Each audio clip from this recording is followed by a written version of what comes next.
Hello everyone, welcome to this short tutorial from Pathology Made Simple at ilovepathology.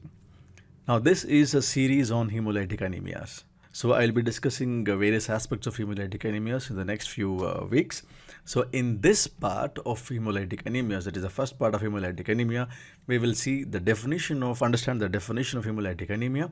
We will understand the consequences of hemolysis. In that we discuss under the headings of extravascular and intravascular hemolysis. So basically we will learn to differentiate between extravascular and intravascular hemolysis. And thirdly, we will move on to understand how we classify hemolytic anemias. Now, hemolytic anemias are anemias which are resulting due to increase in the rate of red cell destruction. That means hemolysis. So, hemolysis is premature or increased rate of destruction of circulating red blood cells. So we all know that the lifespan of red blood cell is roughly around 120 days, right? So the average lifespan of the red blood cells in hemolytic anemias can be as less as 10 to 15 days. So we now need to understand as to what happens when the red cells are destroyed. In other words, let us see what are the consequences of hemolysis. So the consequences can be studied under these headings. One, so what are the features of red cell destruction? Two, what are the features of increased red cell production? See, as and when the red cells are destroyed, the bone marrow, tries to compensate. So we look at what are the features of increased red cell production. And thirdly, we will look into the morphological aspects of red blood cells which are destroyed. So features of damaged red blood cells. Now, features of red cell destruction will be studied under two headings. One, intravascular and extravascular hemolysis. Okay, so the red cells can be destroyed only in two places, right? One, outside of the blood vessel, two, within the blood vessel. Outside of the blood vessel is called extravascular hemolysis. When it occurs within the blood vessels or circulation, it's called intravascular hemolysis. So extravascular hemolysis is the major mechanism of hemolysis. It's macrophage mediated. Remember, extravascular hemolysis is macrophage mediated, which occurs in spleen, liver and the bone marrow, where the modified macrophages in these organs are the ones responsible for extravascular hemolysis. Now let us see what happens when the red cells are lysed, when the red cells are broken down. We know that the red cells release hemoglobin, which is broken into heme and globin. The globin, returns to the amino acid pool. Heme further catabolizes into iron and porphyrin. Iron, it gets into the cells, it is stored as ferritin later, right? So what is important now is to know what happens to this porphyrin. Okay, the clinical consequences of hemolytic anemia are the clinical features of hemolytic anemia could be because of porphyrin metabolites. So the porphyrin is converted to bilirubin. Okay, we know that the bilirubin is unconjugated now. That means it is insoluble. Remember that all these things are taking place within the cell, that is within the macrophage. These are all intracellular mechanisms. So bilirubin, which is unconjugated, comes out of the cell, combines with the albumin and enters into the liver where it is conjugate. So the insoluble unconjugated bilirubin in the liver gets conjugated where it is converted to a soluble bilirubin. This conjugated bilirubin further gets converted to urobilinogen in the gut and stercobilinogen. Okay, we know that urobilinogen is excreted in the urine in the form of urobilin, and stercobilin is converted to stercobilinogen is converted to stercobilin where it is excreted in feces. Now, in contrast, intravascular hemolysis is a minor mechanism. As we all know, it occurs within the blood vessels. The common causes being mechanical injury, could be because of parasites, could be direct toxic effects, or complement mediated. So once there is intravascular hemolysis, that means to say that there is freely available hemoglobin in the plasma, and this is called hemoglobinemia. Okay, not presence of hemoglobin in the plasma is called hemoglobinemia.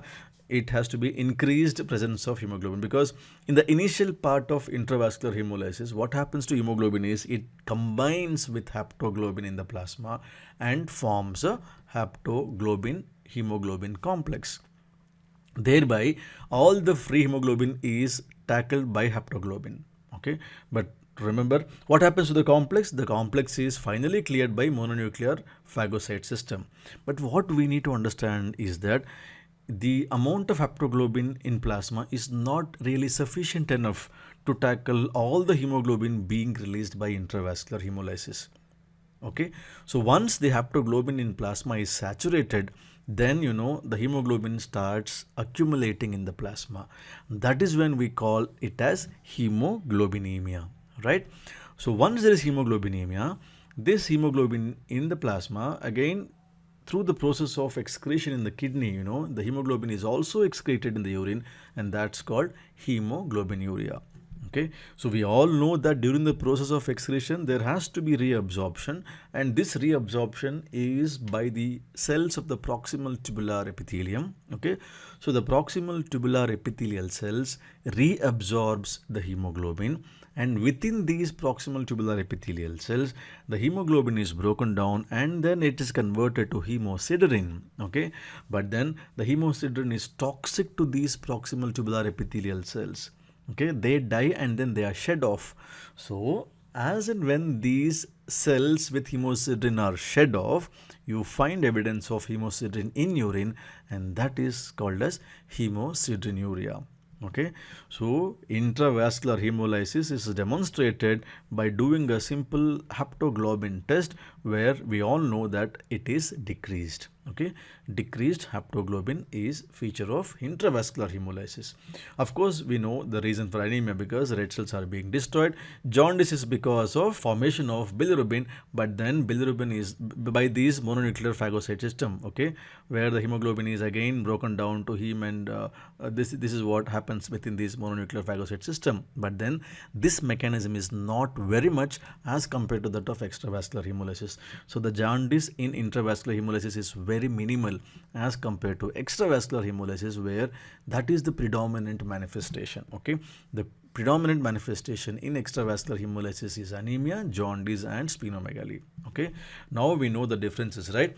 Haptoglobin is utilized, that's why there is decreased haptoglobin. If you do a iron study in these cases, serum iron levels will be increased. Okay, because iron is available in the plasma.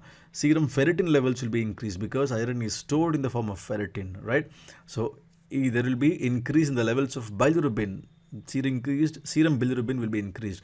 So all these are laboratory investigations which tells us whether we are dealing with extravascular hemolysis or intravascular hemolysis. Okay, so we talked about features of red cell destruction, right? Now let us see what happens in when there is increased red cell production. That means there is some amount of compensatory mechanism going on in the bone marrow, which is evident in the peripherals, mere in the form of increased reticulocyte count. I mean, there is reticulocytosis. These reticulocytes are actually immature RBCs. They are seen in the peripherals, mere in your routine Leishman stained slides as polychromatophilic cells. Okay, when we do a bone marrow examination in these cases, there is evidence of erythroid hyperplasia. Okay, so when the erythroid hyperplasia is enormous, what happens? Sometimes in extreme cases there can be skeletal deformities, particularly in thalassemias, where you find thalassemic faces. Okay, there is frontal bossing and all the enlargement of skull bones, which we will study when I talk about thalassemias later.